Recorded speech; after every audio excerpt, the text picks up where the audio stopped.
It's a cold February day,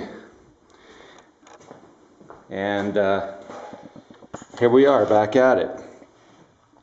So the next thing I did here was, after routing out the shape of the body, I wanted to sand it.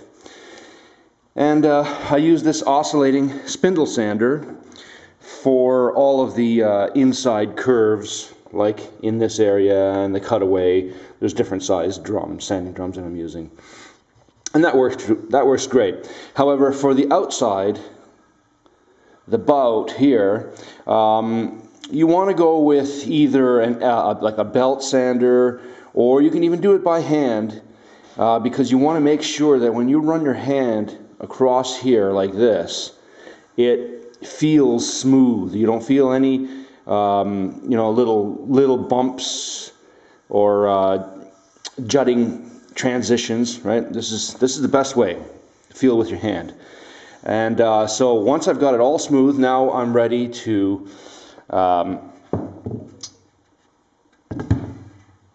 route the radius on the backside edge. And for that, I'm going to be using this little Makita laminate trimmer with a 3/16 round over bit. Yeah, as you can see, this trimmer has kind of a large base. This is just a piece of plexiglass that I put on it because it just gives me a little more of a footprint, a little more of a stable footprint, so that it doesn't tip easily or anything like that. All right, here we go. Oh, and by the way, what I'm using here, these are called bench cookies. They're about the size of hockey pucks, and they're rubberized on each side. Fantastic for putting a piece of work down, and it just stays put. I can route this aggressively if I want. I think I got these at Lee Valley. No, not Lee Valley. Hefele. www.hefele.com. Great stuff. All right, let's go. And of course, we're going to be employing the climb cutting technique on this as well.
All right, there we go.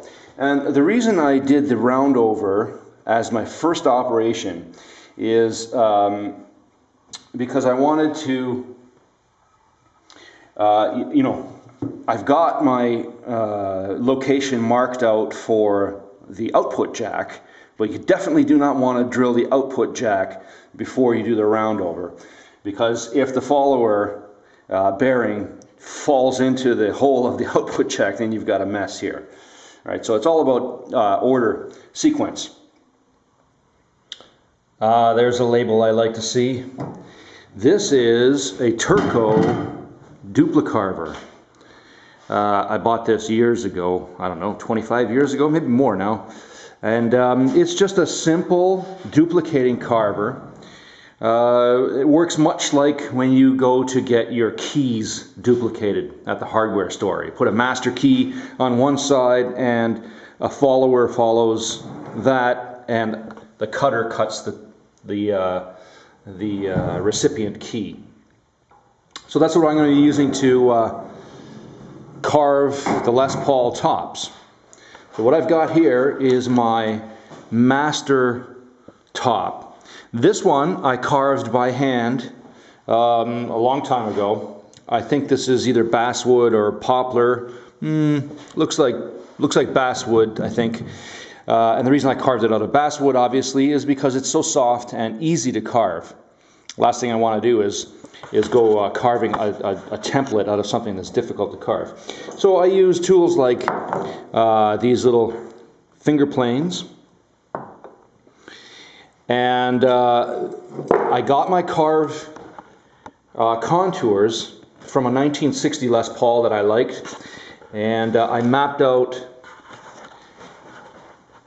all of the areas of the contours. Like, for instance, this is the contour on this line. This one, B, would be this line, D this line, and C this line. So to show you on my master template, here is C, and you can see it fits nicely. What you're looking at here, this is, I think, is a bunch of putty or Bondo that I put on it after the initial carve that I did by hand. I think I went a little too far, and so I wanted to build it back up. And you'll also notice that this is shiny.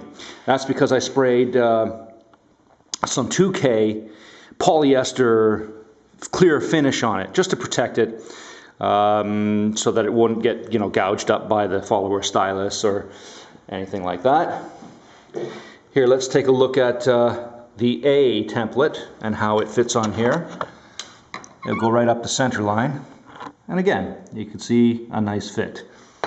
The B would be here on a diagonal. There we are. And the D at the widest part of the lower bout. Okay, so to look at this Marlin duplicarver, Marlin is the name, by Turco is the company. The follower stylus, this is a 3/4 inch diameter stylus. And on the other side, exactly 24 inches away, we have my Porter cable router with a 3/4 inch bullnose cutter. It's a very simple concept. Everywhere this goes, that cuts. All right, let's get started. Oh, not yet. Let's talk about how I'm going to fasten the blank to be carved onto the table. So right into my table, I cut an outline of the template. So I'll know exactly where to place the body blank. And I'm going to place it with the masking tape and super glue method. I used to do double stick carpet tape, but that stuff can be really aggressive. I don't know if you can see here, it pulls up when you pull up the tape after you're done. It can take chunks of wood, especially if it's something like this, particle board, which is not a terrible problem, but it's not good. I don't want it pulling up any kind of splinters or chunks of wood on the mahogany. This is why we're going to use the masking tape and super glue method. All right, so I've got masking tape on the cutter table at easy to navigate locations, like the widest part of the bout, the narrowest part of the waist, top and tail, I should say, and transferred the same thing over to the body blank. Now I'm just going to take some medium or thick viscosity CA glue and put one drop in the center of each piece of tape. That's all we need. We don't want this spilling out, overflowing over the masking tape into the actual workpiece.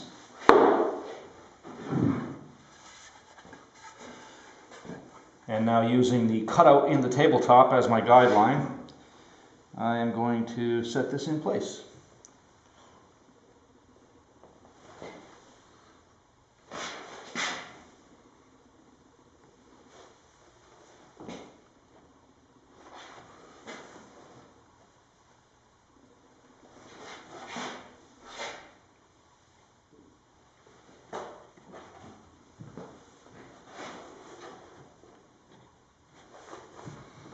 I think we're good right there.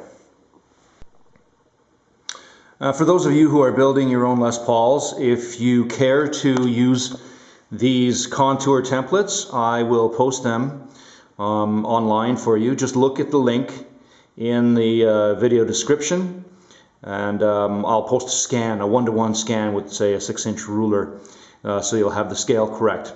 Okay, so now to set the depth of cut. Right here in the center of the master template, this is about the highest spot on the top. So I'm going to just set the depth of the stylus so that my cutter over on this side is just touching the maple, and lock it down. My maple cap here is slightly oversized. That just gives me a little leeway after all the carving is done and I sand the top. I can get it down to the proper thickness. I'm going to leave it just a little oversized when we're carving. So just before we start cutting, as always, safety. I've got safety glasses. I've got earplugs. I've got two different types. I've got the yellow foam industrial kind, and I've also got a custom molded pair, as you can see. I'll be using these and a set of work gloves.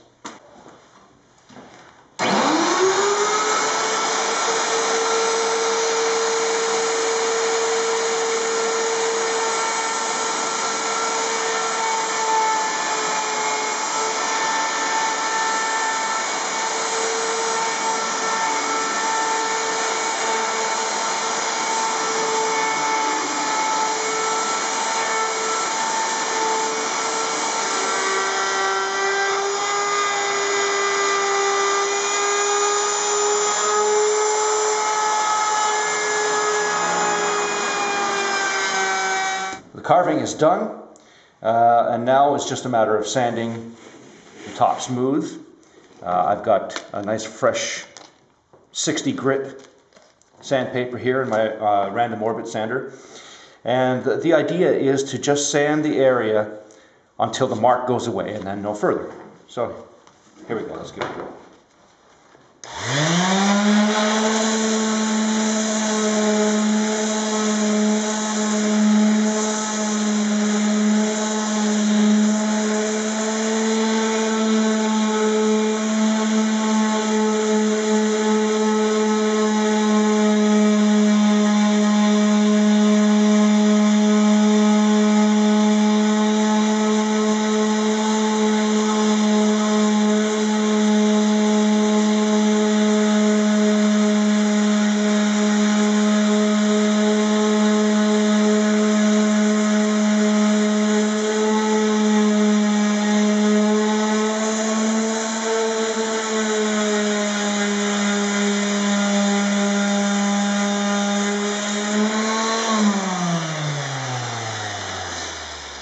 So in the area here, in the recurve area, I'm not laying the sander down flat like this. I'm actually tilting it and just feathering the edge out here like this. Because if you just lay it down flat, then obviously you're going to take off too much here. We just want to kind of get this area first and make sure we don't take off the other lines here in this area while we're working on this.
can see, we're going to make pretty quick work of it with this 60 grit. We just got to make sure that we're careful with not over sanding areas. So I should mention that when you are sanding the top after using the carving machine, it's really critical that you use a source of light to be able to tell what you're doing. So here I've got a 100 watt or 150 watt light bulb, a single source of light. Like any sculptor will tell you, it's all in the shadow. So when I bring the light down, you can see what's still going on here, where the contours are, and that I haven't made any weird contours. All right, so here it is off of the 60 grit random orbit sanding session, and it's really quite smooth. Well, what we're going to do now is refine it a little more. I'm going to look for any kind of ripples, you know, large waves or something in the top, and we're going to sand it out. I've got a piece of rubber here. This is 1/4 inch thick. This is about ideal because it will conform to contours, yet is still stiff enough to flatten out any kind of anomalies or waves. I'm going straight to some 220 grit paper here. The important thing here is to go with the flow, the direction of the contour that we want to smooth out. So the best way really is to feel it with your hand. You can feel any anomalies. And also, again, using light and shadow is an excellent way of determining what we're looking at. So I've just got the one light on here, and if I flip this up,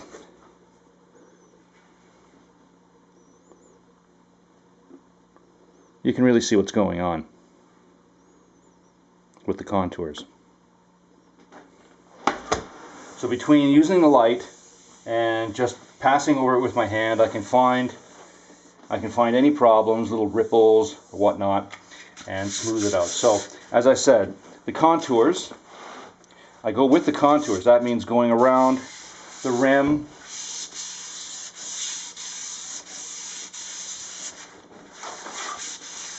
all the way around like so.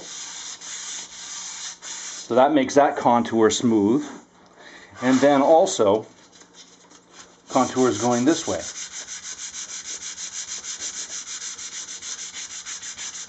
To blend that rim into the top, the crest of the arch here. I don't worry about sanding against the grain or anything like that. The idea here is more for shaping than final sanding.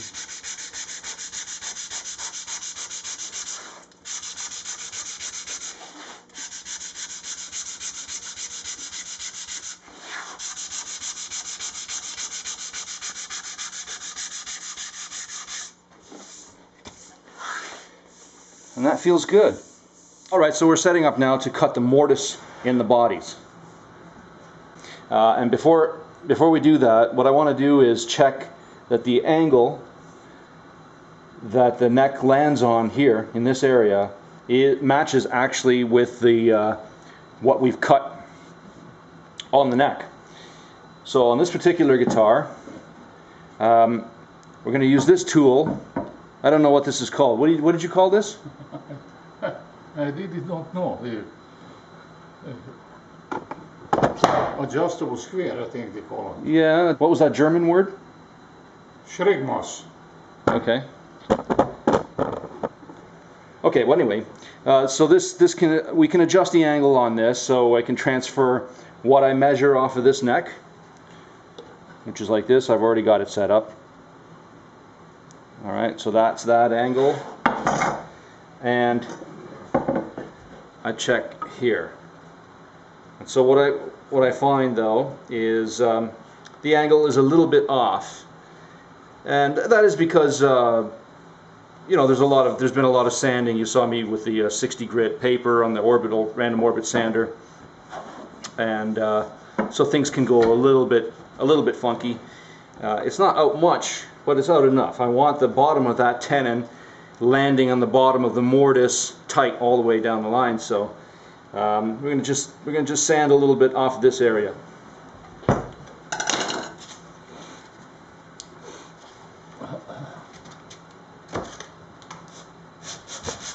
Got it tight?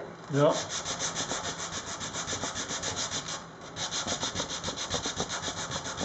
I've got a flat block, but I'm putting all the pressure on this area and trying not to touch this edge. You can do this with a plane, except, you know, with figured wood and a very short distance like this, that might be a bit of a dicey operation. I think it's probably good. Let's try.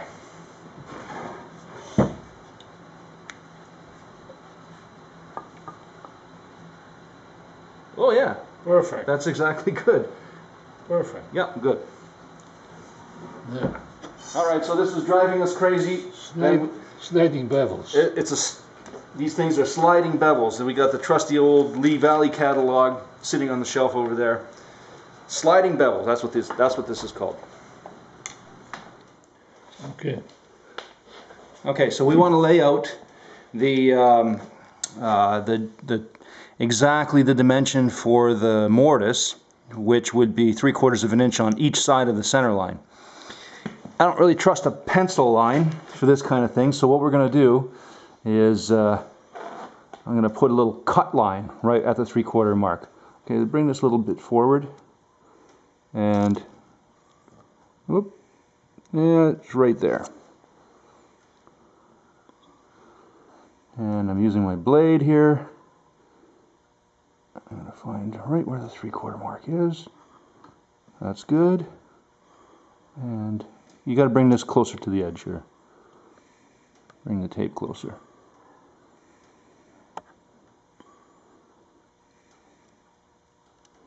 Now, I can't exactly see the blade because the camera's right in the way, but wait a second, let me just look down on it like this. Oh yeah, but the people got to see this. There we go. Nice, sharp, defined marks with a knife.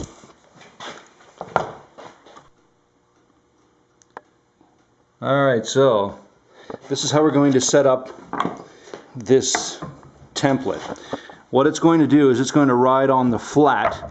There's an area right here that is totally flat and the right angle. So it's going to ride on that, and we're going to double stick tape it down right there.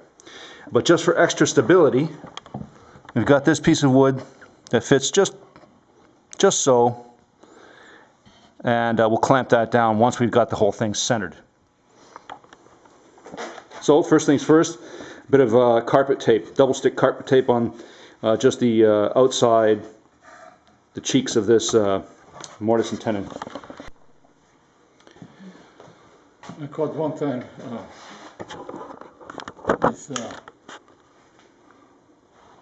this toe here. What'd you cut? This toe, this much away. To the bone. Ooh. When I was in the army, I made a handle on the new handle on the hammer, and I put it down on the bench, and even put a knee on, okay, and hold it, and cut it. It was too long. I wanted to cut the handle off, and I pull, and you know how you have to start slow, okay? Yeah. And then when I pushed, the bloody thing jumped over on my finger. Oh my God. Yikes. It healed up, but I was cold every winter, okay, for this year, for about 7 years before I went back to normal. Jeez. Well, that's my biggest fear, is cutting a finger off. Yeah, and for a long time this one was shorter, Okay, well, no, somehow it's everything back to normal. Okay, so we've got the carpet tape just on the outside of the mark.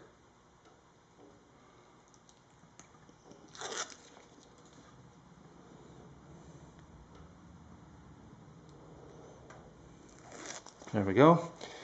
And we can put the template.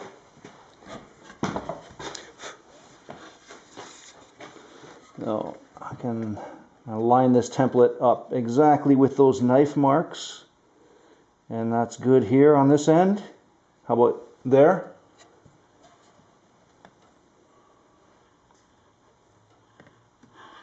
Yep. Okay. Looks good here, yeah. I'll hold this down. So now we're just going to put a clamp on this just to secure it.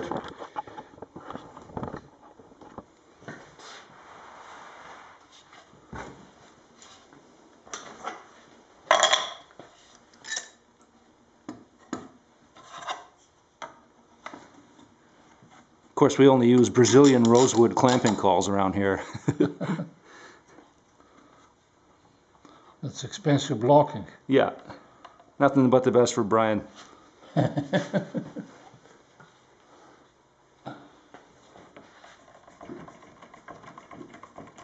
Okay.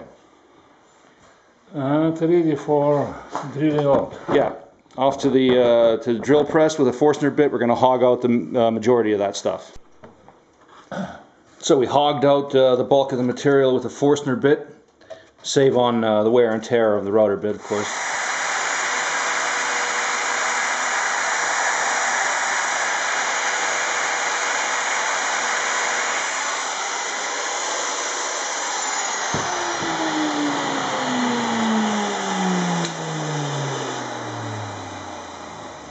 We're exactly there, 1.5 inches.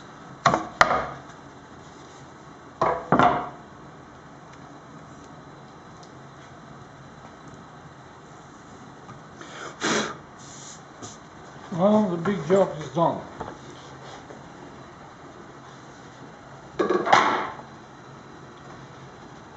All right, and that's it for this segment.